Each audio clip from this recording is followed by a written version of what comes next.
Hello views, இன்றைக்கி நம்ம wisdom டாக்ஸில் public opinion கேட்குறதுக்காக நம்ம மேட்டுப்பாளையத்தில் இருக்க டேங்மேடுங்கிற ஏரியாவுக்கு தான் வந்திருக்கோம். இந்த எபிசோடுக்கான கொஷின் என்னென்னு கேட்டிங்கன்னா, நம்ம இந்தியா இண்டிபெண்ட் ஆகி 79 இயர்ஸ் ஆச்சு. இன்னும் நம்ம இண்டிபெண்ட்டாக இருக்கணும்னு நினைக்கிறீங்களா? அண்ட் இப்போ நம்ம நாட்டோட நிலைமை என்னன்னு நீங்கள் நினைக்கிறீங்க? இதுதான் நம்மளோட கொஷின்.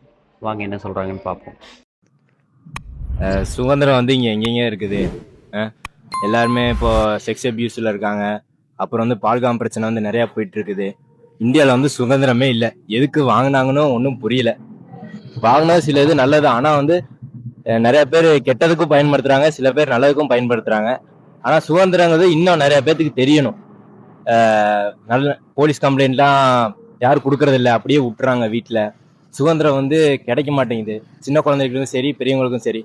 முக்கியமாக பொண்ணுங்களுக்கு தான் நம்ம எல்லாமே சொல்லி கொடுக்கணும். இப்போ நிறையா செக்ஸ் அபியூஸ் நடக்குது, கேர்ள்ஸுக்கு நிறையா கம்யூனிட்டி எல்லா பிரச்சனைலாம் போயிட்டு இருக்குது. ஸோ இதுக்கப்புறம் இப்படி இல்லாமல் நாடு வந்து கரெக்டாக இருக்கணும், ப்ராப்பராக இருக்கணும், ஒழுக்கமாக இருக்கணும். இப்போ என்னன்னா பார்த்தீங்கன்னா, இப்போ இண்டிபெண்டன்ஸ் பண்ணதுக்கு இஷ்டம் இல்லை. எப்படின்னா ரீசெண்டாக கேஸ் ஆச்சு, நிறைய கேஸ் ஆச்சு. இப்போ அந்த ஒரு மாதிரி கேஸ் போலீஸ் வந்து வெட்டுறாங்க அவரை. அப்போ அந்த பொண்ணு கேஸ் ஆச்சு. அது வந்து ரீல்ஸ் எல்லாம் போடுறாங்க. ஜஸ்டிஸ் ஃபார் போட்டால் ஒன்றாக போகிறது இல்லை. அது நம்ம வந்து கொஞ்சமாக இது பண்ணும். கவர்மெண்ட்டும் ஆக்ஷன் எடுக்கிற மாதிரி தெரியல. நிறைய பேர் ரீல்ஸ் போடுறது ஓகே தான், அதை வந்து கொஞ்சமாக ஆக்ஷன் எடுத்தா பரவாயில்ல.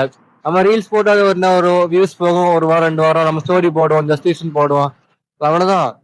அதான் அது மாதிரி போயிடுது. சுதந்திரம் ஒன்றும் இல்லை, அவ்வளோதான்.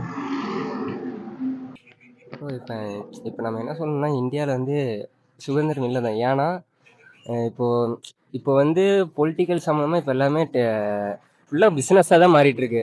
எப்படின்னா, இப்போ நீங்களே அவளை சொல்கிறதுனே தெரியல.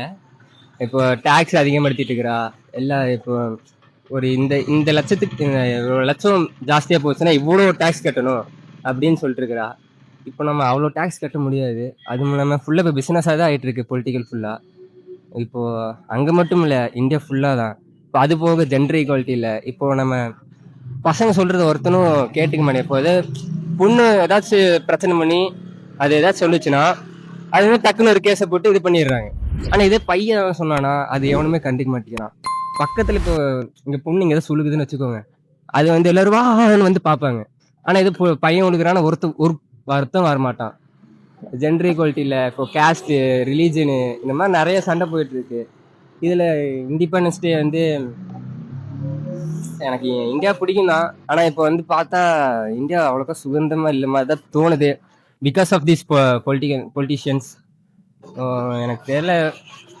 ஆனால் இண்டிபெண்டன்ஸ் டே வந்து அப்போ 15ஆம் தேதி மட்டும் எல்லாரும் என் கொடி ஏற்றி நான் இந்தியாடா அப்படின்னு சொல்லிப்பான். ஆனால் அடுத்த நாள் எல்லாம் அதுக்கு கிடையாது. இவன் சொல்றது உண்மைதாங்க. சின்ன வயசுலலாம் நம்ம கொடி குத்தணும், இந்த ஆகஸ்ட் 15 வந்தா நம்ம ரொம்ப ஹாப்பியா இருப்போம், எல்லாம் நம்ம ஸ்கூல்ல ஃபங்க்ஷன்ஸ் நடக்கணும், ஹாப்பியா இருப்போம் அப்படின்னு நினைப்போம். பட் இப்பெல்லாம் அந்த கொடி குத்துறதுக்கே கெல்ட்டா இருக்கு. நம்ம நாட்டில் நடக்கிற பிரச்சனை, மற்ற கம்யூனிட்டி சம்மந்தப்பட்டது எல்லாம் நான் பார்த்தாலே அந்த கொடி குத்தனமான்னு யோசிக்கிற அளவுக்கு நம்ம வந்துட்டோம். இதுதான் என்னோட தாட். சேம் அதே மாதிரி தான் அந்த பொலிட்டிக்கல் சம்மந்தமாக நிறையா நம்மளுக்கு இது இருக்குது. இப்போ கூட ரீசெண்டாக வந்து ஃபினான்ஸில் வந்து 12% வந்து ஏற்றிருக்காங்கன்னு சொல்லியிருக்காங்க. அதாவது இந்த இன்கம் டேக்ஸ்க்கு வந்து பணக்காரங்க மட்டும் தான் வந்து ஃபுல்லாகவே அந்த இதில் இருப்பாங்க.